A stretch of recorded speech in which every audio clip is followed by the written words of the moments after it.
Hello, hello. You get to see Happy our awkward faces Aquarians. today. This is us, Hina and Paige, or PM. I don't know what I'm gonna go by yet. So, like, the writing name is PM, but it's just like Paige in everyday life. So we'll see.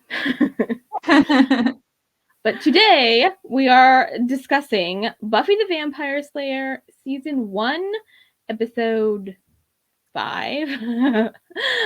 Never kill a boy on the first date. I was about to say never kiss a boy, and I was like, wait, no, this is Sunnydale. Like, it's kill. Right? They're Yeah. kissing on first dates in Sunnydale. Yeah, for let's be sure. real. It's kill a boy. Yeah.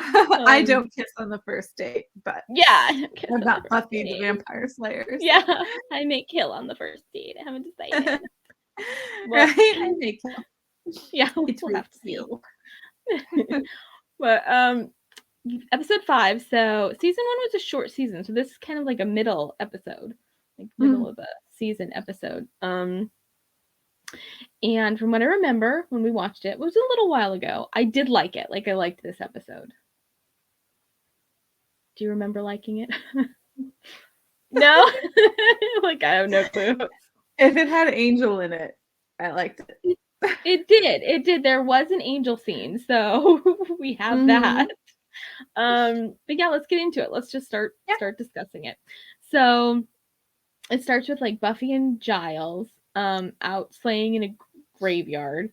Classic. And I liked that because it kind of showed like her, in her element, like slaying, and then Giles is with her. So you get a little bit of like that, what really goes on, like probably every night for them or every other night. Like they're out there like training and slaying.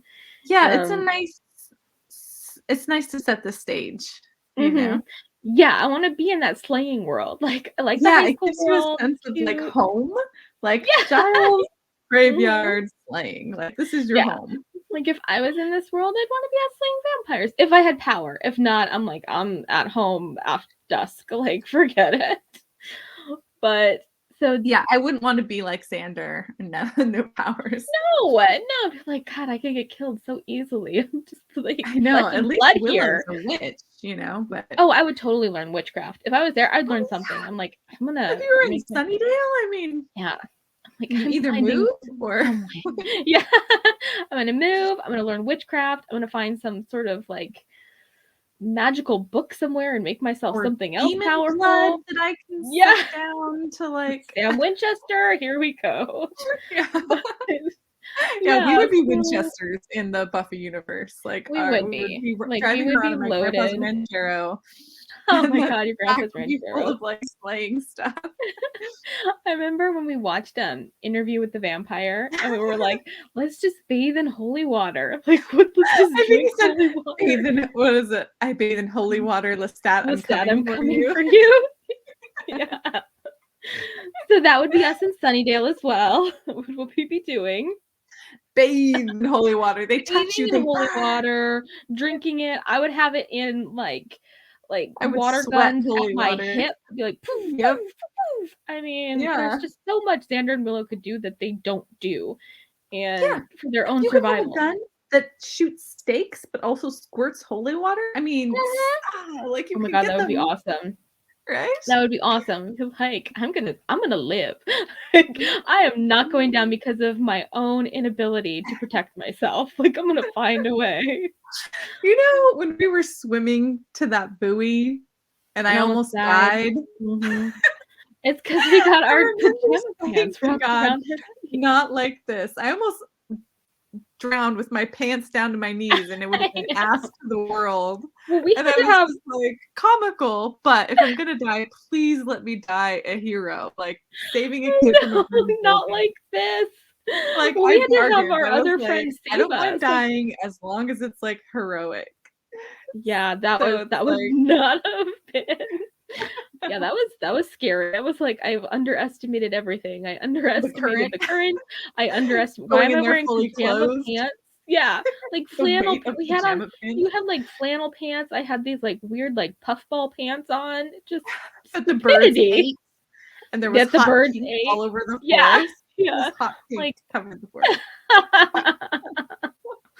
Oh my god. I was sad, but at the same time I was like, this pants almost killed me. So if they've gotta go, they've gotta go. See ya. Vaya con Dios pants. Vaya con Dios. Yeah. So at least though, I'm bringing it back. At least if you die in Sunnydale fighting like a Winchester, it's a glorious death. Exactly. Be prepared. Yeah. But if you're Buffy, I guess you don't need to be. She's just there, with her little steak and, quipping and doing her little sarcastic comments, which we all love. And she kills the vampire, of course.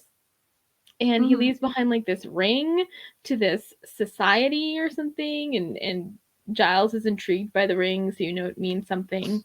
And the next day at school, they're like researching the ring, and it's actually Buffy that figures out what it is, like what it belongs to, like what sect of evil it belongs to. I know, surprising because it's usually not Buffy. Yeah, it's usually so it was kind of nice to see her just, I don't know, do something like intelligent, like use like her intelligence, not just her fighting skills. So that was like nice to see. Fist of fury. And then in walks Owen, this boy in school that I guess all the girls are just in love with.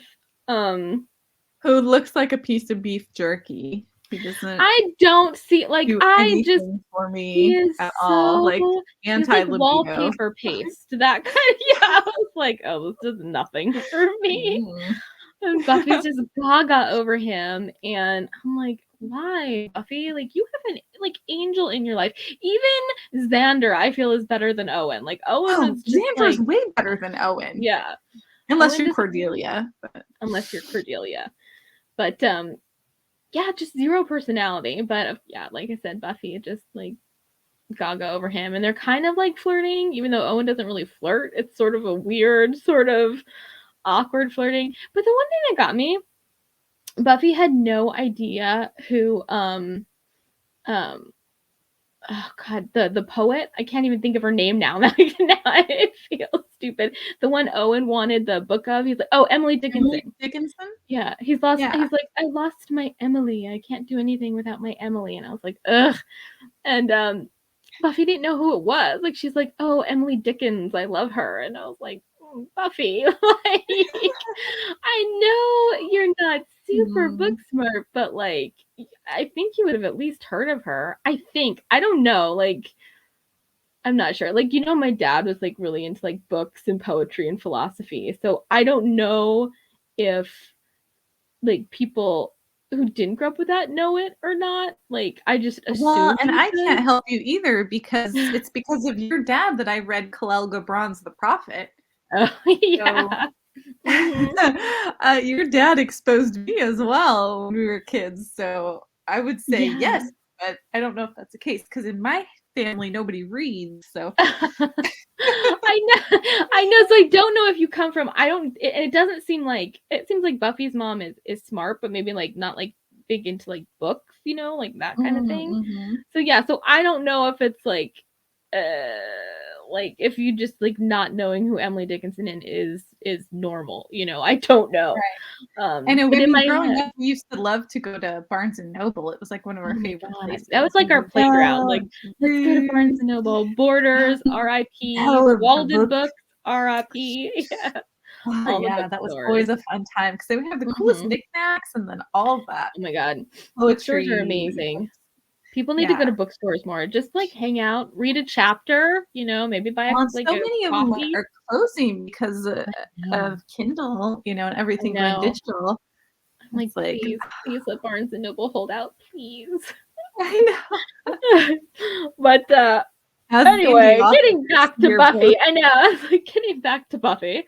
So she checks out a book of Emily Dickinson's poetry, like study it. And in the cafeteria later that day, she runs into Owen again. And one thing I noticed about the show, it's like sometimes they'll just have like a character in it for one episode, but they always talk about the character, like the other, like the Xander, Willow, Buffy, as if they're just a part of their like everyday lives, as if they like see them every day, like they were there. Like, who who's this asshole? Like, yeah, I was like, I've never heard of this person before in my life. And like Xander was sitting there and Owen was at a table by himself. And Xander's just like, oh, look at Mr. Fun Guy over there. Like, Owen's just this staple around school that everybody knows. Like, we don't know. And they just heard his name. That they do a lot of in Buffy is they just tell you something as if it always was. They also do that a lot in Charmed, like way more in Charmed. Like 90s like, TV shows. I'm interested in photography, and it's like, since when? God. Oh it's God. Like 5. Like, I know. Interested. I've watched 2 whole seasons. You've never mentioned it once. Like, what are you talking about? Yeah, they do. Maybe it was like a 90s TV show thing. So yeah. But whatever, we just accept it. We go along with it because, you know, you're like, love the show. So you're like, I'll take it. And Owen, Cordelia, who's also really into Owen, because apparently, like, Owen's like the it guy around school. The one that sticks to himself and reads Emily Dickinson. And it's just like. And so in any high school, he would be ostracized and cast out. Like, I don't know. Like, it's always the jocks that are popular. It's never the bookworm who loves Emily. Or like the cool kid. I don't know. It's just like, I don't know. I just wish they'd give him some sort of personality because you're just like, why does everybody so like vanilla? him? Like, they told you things about him that would have made him interesting, like liking poetry and all that. But his personality was just like 3 dots. Man. Yeah, it makes you fall asleep. Yeah. But Cordelia, so she comes up to him and she's like, oh, Owen, are you going to the Bronze tonight? Like, a bunch of us are going. And Buffy's there because Buffy was going to go sit with him. And Cordelia basically, like, hip checked her, made her drop her food. I was like, this is my man, get away. And he's like, oh, is Buffy going? You know? So it's kind of this, like, semi-date thing that's planned. But then Buffy finds out, like, Giles is like, there's this prophecy from this group where we found this ring that's happening tonight, and you have a sacred duty, and this comes first. And Buffy's, like, all bummed, but she does it. She does her duty. They go down to the graveyard. They wait for this prophecy to happen. It doesn't. And then Buffy's like, okay, can I bail and go see Owen? And Giles is like, yes, you can. And this is the episode where actually 2 of the most iconic Buffy lines ever happen. The first one is in this scene when Buffy's leaving and Giles is like, you know, do I need to tell you to be careful? And Buffy's like, you know, yeah, I read the back of the box, you know, all that. And Giles is like trying to tell her it's important not to let anyone know, which I kind of disagree with, but whatever. And then she's like, fine, I won't wear my button that says I'm a Slayer, ask me how. You know? So that's where that line comes from. I have that button. I'm a Slayer, ask me how. I do too. So if you're a true Buffy fan, you have that somewhere on something. I also have a what would Buffy do? I have that one. I have a few of them. Slayers of Sunnydale. I have more than I should, actually. I have more Buffy pins and stuff than I should. But yeah, so she goes to the Bronze and she sees Owen dancing like super awkwardly with Cordelia. Like he's just there like looking around like looks really weird. But instead of, I don't know, just going and saying hi or saying, oh, I'm here, I'm sorry I was late, she just bails. She just leaves. Like, which is also a theme for Buffy. I'm out. Yeah, she's like, I'm out. And, you know, she does it in a few episodes, too. Like, if she doesn't want to, like, especially when it comes to guys or things like that, she just, like, leaves instead of confronting a situation. And she does that here. And then the next day at school, Xander was actually being awkwardly helpful and awkwardly just, like, not... like he was like, you know, you could have just told him like you were running late, like you had car trouble, like you didn't have to just bail. Like, why just leave? And then Owen comes up and was like, where were you? And she's like, oh, I sort of heard you were like all over Cordelia. He's like, yeah, she just danced with me and she's kind of pushy, but you know, basically saying like he really just was waiting for Buffy. And had she not just bailed, she would have. Yeah, had she not just bailed, they could have danced together, but, you know, whatever. So then they make a plan to meet up, like, that night. and they're getting ready in Buffy's room, and Xander's there, which is weird. Like, she's getting ready with Willow and Xander in her room, like changing and getting ready for the date. I'm just like, I would not do that with my guy friend. I don't care like how comfortable I am around him. Like, I'm not a straight guy friend. I am not like, yeah, come with me as I get ready in my room and I'll change my clothes and ask you about which lipstick I should wear. Like that's not great situational awareness there, Buffy. Right.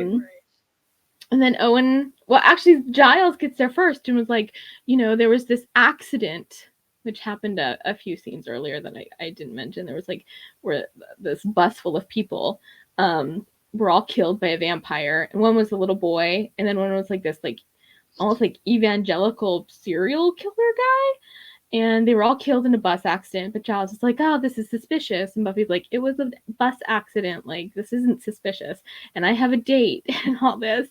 And this is where the second iconic line comes in, where Buffy's like, if the apocalypse comes, beat me. So we have that one, which I also have a button of and a sticker. Bumper sticker. Yeah. So she goes on the date with Owen. Giles goes off to the mortuary to, just like research this like people that died in the bus, which is super responsible and super Giles because he's so cool. Mm-hmm. And while Owen's out with Buffy while they're on the date together. But, I did like one thing, like they were sitting there and they were discussing Emily Dickinson, and it showed that Buffy actually did read the book. Like she checked out Emily Dickinson after she knew Owen liked it. And then she was like, oh, did she just have like a super like romantic, tragic life with a lot of bees, because she wrote about bees a lot. And it shows she actually read some of the poetry. So I was like, okay, good on you, Buffy. Like, I like that. Yeah. Is your favorite poet still Frost? I do like Robert Frost. William Blake is a good William one. Blake. I like William Blake.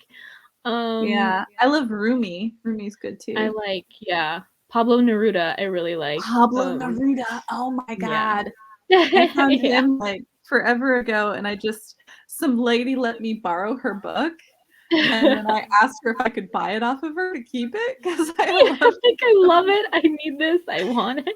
She was like, no, and so I had to give it back. You're like, fine, Amazon, here I come, or more Barnes and Noble, here I go. I was gonna say it was back in the day, so not Amazon. Yeah. No, I have a lot of favorite poets. It's hard to pick just one. It's like it depends on the day, and I think the mood, and if I'm feeling morose or if I'm feeling happy, or if you're feeling Edgar Allan Poe, or if you're feeling dreamy, or do I feel hopeful that love will find me, or like, oh, do I feel the world is ending today?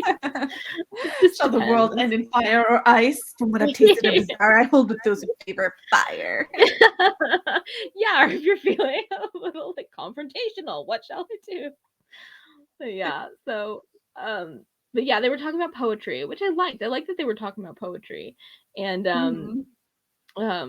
having, I guess, a good time, even though Owen still seemed, like an over, just like, so bland. Wallpaper paste. I'm like, what is this? And they're on their date, and then in comes Angel, which sort of like made the episode 100 times better for me. And he comes in and he like, every moment that I get a little bit terrified and dream of something wild. The angel. Music plays. Music plays, time slows, all these things happen. Angel, won't you be mine? It comes in to warn her, about the thing going on at like what's going to happen. And she's just like, I'm here on a date. And he's like, that guy's your date? Like, he's just so, you can tell he's like hurt and jealous. And it's like the cutest thing.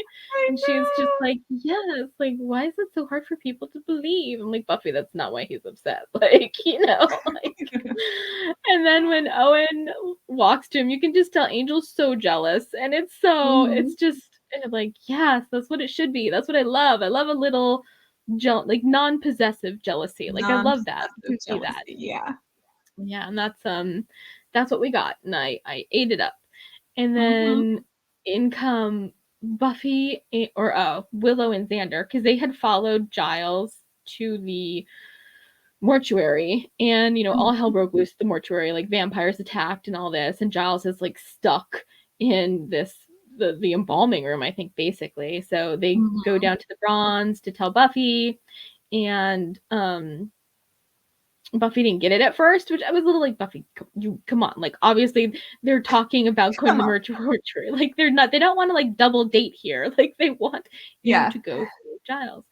So they all go to the mortuary except for Owen and Angel. I don't know why Angel doesn't go with them more. Like, I feel like he should just be with them always as like a fourth wheel. But Owen wants to go because he's like, oh yeah, the mortuary would be cool, and for the first time showing a little spark of something, I guess. And Buffy's like, no, you can't go. I'll explain later. You said I'm like two different people. This is the one that has to go. So they go to the mortuary, and I guess Owen follows them because then he shows up there. And Buffy like puts him and Willow and Xander in this room while she kind of goes to save Giles and see what's going on. And she finds Giles, and Giles hid in one of the like freezer things where they put the bodies. So he hid in there, and then what else happened? Oh yeah, the body. There was a body of the evangelical serial killer in with Owen, Willow, and Xander, and it starts to rise. It becomes a vampire, and they were like, oh, like this is not good. So they run away. Buffy fights the guy. For a minute, Buffy thinks the vampire kills Owen. She gets really mad, and then she kills the vampire, and then Owen's okay, and he got knocked on the head, and he's like, oh, let me just, go like walk home alone. Like, he's acting kind of weird about it. And she thinks that means that he doesn't like her anymore.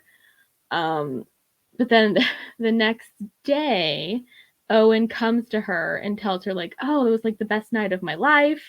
Let's do it again. Let's maybe go to the seedy part of town and see if we can get into like some fight, and it was just like, she's like, no, this is not gonna work. She's like, no, Owen, I don't think we should be together. And he's like hurt about it, and she's just like tells Giles, oh, he'd get killed in my world, he wants to be Mr. Danger Guy, which is such a different sort of direction from the Owen we were introduced to. Like, what? He's introspective, intelligent, and loves poetry. Let's go to a biker bar. Yeah, who can beat up or maybe get beat up by. Like, you've got layers apparently that might need to be explored elsewhere. But she breaks up with him, and she's all upset about it. And in my head, I'm like, why? I mean, he's so boring. Like, weren't you with Angel to begin with? Like, what? Yeah, I'm like, girl, just like grab the bull by the horns and ask him out. Like, he's into you. Like, anyone can see that. Just, I mean, you burned a cross in his chest. Oh my god, I know. That's yeah. But and then at the very end of the episode, we find out that it was not the, evangelical serial killer who was the anointed one. It's actually the little boy that got killed by the vampires in the bus thing. So now he's the anointed one that's going to help raise the master. I would have to say is one of the annoying things about this first season is that they make up this huge, like, the master is showing the anointed one around, like this huge thing, like this anointed one is going to be a big deal. And he's nothing. He just gets killed by Spike. I know. It was like, does anything cool. All that build up for nothing. Yeah, there's like all this build up, and it just doesn't, there's no like payoff. You're like, what is happening here? I thought he was going to be like, really like, how like Interview with the Vampire, Claudia is kind of super creepy, she's like a kid and a vampire. So I was thinking like, oh, maybe we'll get something like that, or maybe he'll have a special power. No, No, he's just the anointed one, and he's talked about all the time, but he really does nothing. Even spoiler alert to like the final episode where he's supposed to lead Buffy to the master by like pretending to be this innocent lost child. Buffy still knows who it is. She's like, yes, I know you're supposed to take me. So it's like, what was the point of you? What was your purpose? Yeah, I feel like him and Dawn were my biggest. I was just going to say, big spoiler alert. I feel the same way about Dawn. Yeah, because they built her up as this the key, right. And you're just expecting so much. Something. I won't even say so much. Yeah, I thought when the mom died and Dawn was like reaching up to her, that Dawn was. I was like, finally, she's gonna tap into her key power, and power to heal or something. Nothing. No, she just ended up being a big nothing. Yeah, it was really disappointing. And just apart from like the character personality, like I know people who love Dawn, and that's fine, but like I just feel if you're gonna have something be something special, like this key, it's meant to be special. Then she should be something special. Like she should have some sort of power. I don't care what it is, but she like do something. When she showed up, it was kind of like when Rini showed up in Sailor Moon. You know, the pink-haired. Kind of like, why is this happening? Yeah, any Sailor Moon fans out there who like no, I'm not a fan of Pink Lady or Rini. Like, yeah, me either. You're kind of like, why does this need to be a thing? Like, who? Like, why did this? Darian and Serena is all I want to see together. I don't want to see their future possible child who hates Serena for no reason and is weirdly obsessed with You're like, God, you're just a brat. Like, good. I'm never a fan, honestly, of shows bringing in like kids of characters I want together.